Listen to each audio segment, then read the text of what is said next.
Chapter 20. Clay. Clay stared at the evidence in front of him. He had to be missing something. But what? Carrie was a dead end. The coyote was a dead end. He hadn't been able to talk to Chris Watkins, but he doubted the man would go after Garrett if Renee was the one he wanted. That only left Hillary Boyer, and there was little on her. She'd married, had a kid. Her husband had died tragically in a hunting accident. What was he missing? He closed his eyes and sent up another prayer. Young, we've got a problem. Clay opened his eyes to see Detective Jordan Graves standing at his desk. What is it? I can't get a hold of Renee Mackey, and I think she might be in danger. Danger? Why? It turns out her neighbor, Chris Watkins, has a sister. Okay. Clay wasn't sure what that had to do with anything. A sister named Hillary. As the puzzle clicked in Clay's head, his stomach clenched. Hillary Boyer is Chris Watkins' sister. How had he missed this? Jordan nodded. Evidently, she and Chris grew up in Fire Beach. The family was relatively unremarkable until 5 years ago when their mother, Carolyn, was diagnosed with bipolar disorder. She suffered a mental breakdown and took her own life. The father, Robert, was the one to find her, and he left Fire Beach shortly after. Chris moved in with Hillary and her family until the hunting accident that took her husband's life. Let me guess, Chris was on that hunting accident. The clench in his stomach now felt like a boulder. Yeah, he was, and now I can't reach Renee. Clay grabbed his phone and dialed Renee's number. He had to make sure she knew about Chris. The phone rang in his ear, and then her voicemail picked up. Dang it. He ended the call and dialed the hospital. Medical professionals weren't allowed to have their phones on them during the day, but he thought she would have been off by now. Fire Beach Hospital, how can I help you? Can you transfer me to pediatrics? One moment, please. Clay tapped his finger on the table impatiently as he waited for the call to transfer.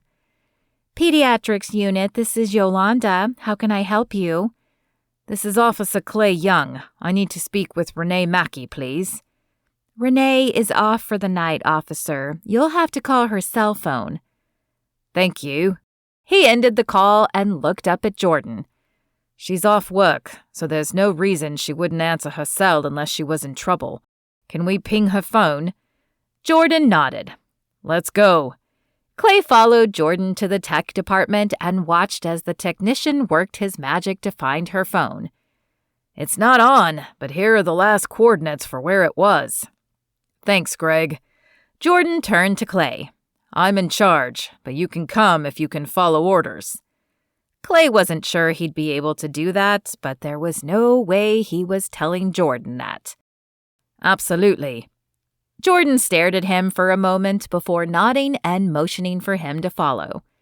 They stopped long enough to grab Jordan's partner Al and send off a request for a warrant. Thankfully, Jordan had a good rapport with a local judge who was willing to grant them an emergency warrant.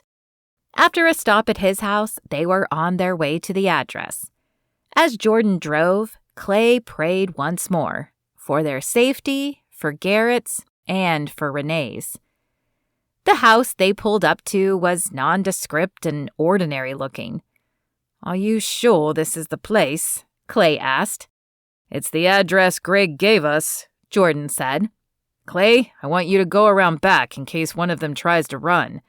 Al and I will go in the front. I'll stay with whomever is in the house while you search, Al. Once you make sure there are no runners, you can let Clay in to help. Clay and Al nodded and they all exited the vehicle. Clay made his way around the back, keeping his eyes and ears peeled for any lookout or runner. The back door was not guarded or heavily secured, at least from the outside, which made it even harder to just sit and wait. Though probably only a few minutes, it felt like hours before the back door opened and Al motioned him inside. Hillary and Chris are with Jordan in the living room. I'll take upstairs. You see if there's a basement or something. The ground level is clear." Clay nodded and began his search. Most houses like this had a door leading to the basement, but he didn't find anything like that in his search. The only doors on the ground floor opened to a bathroom, a pantry, and a hall closet. But he wasn't giving up that easy. He'd watched a documentary once about a man who created secret passages in his house, and while many had been behind doors, some had been hidden behind furniture, and a few had even been false floors. "I don't know what you're searching for," the woman sitting on the couch said, as he scanned the room for large furniture. "I told you we aren't hiding anything." Clay saw nothing in this room unless there was a small door behind the couch. He'd come back if he could find nothing else. He pulled open the closet door again and tapped the walls and the floor. Nothing sounded hollow, so he moved to the kitchen. And that's when he saw it. A small crack in the floor that didn't look natural. He got down on his hands and knees and followed the crack. At one end, he found what looked like a knothole, but when he pressed it, the wood lifted. He removed it and uncovered an opening. After that, the other panels lifted easier, and soon he had a 3x3 square. It was dark, so he grabbed his flashlight from his pocket and shone it down. He couldn't see much, but there was a set of steps leading down, so he shot off a quick text to Jordan to let him know and then began to descend. When he reached the bottom, a sick feeling bubbled in his stomach. The room was only a small square made entirely of concrete, but it was the 3 doors that made him sick. Each one was heavily padlocked and contained a smaller opening at the bottom that he had no doubt was used to push food through. "Garrett, Renee," he called, hoping they would be able to hear him. "Clay?" That was Renee's voice, but he wasn't sure which door it was coming from. "Renee, thank God. Is Garrett here too?" "I don't know. Clay, it's Chris and Hillary. They're in on it together, so be careful." "We know. Jordan is upstairs with them now." He pulled out his cell and dialed Jordan's number. "Jordan, I think I found them, but we're either going to need the key or some bolt cutters. There's some in the car. I'll send Al." "Great. Send her to the kitchen. She'll see the hole." Clay ended the call and examined the doors closer while he waited for Al. A few minutes later, he heard her footsteps on the stairs. "What the?" "Hurry, Al. We need to get them out of here." It worried him that Garrett hadn't responded. Did that mean he wasn't down here? Al cut the lock on the first door and they pulled it open. Neither Renee nor Garrett were in this room, but a little boy was. He looked up at them and shielded her eyes. "Oh my gosh, is that her kid?" Al handed him the bolt cutters as she pulled out her phone to call for an ambulance. "It's going to be okay, kid," Clay said.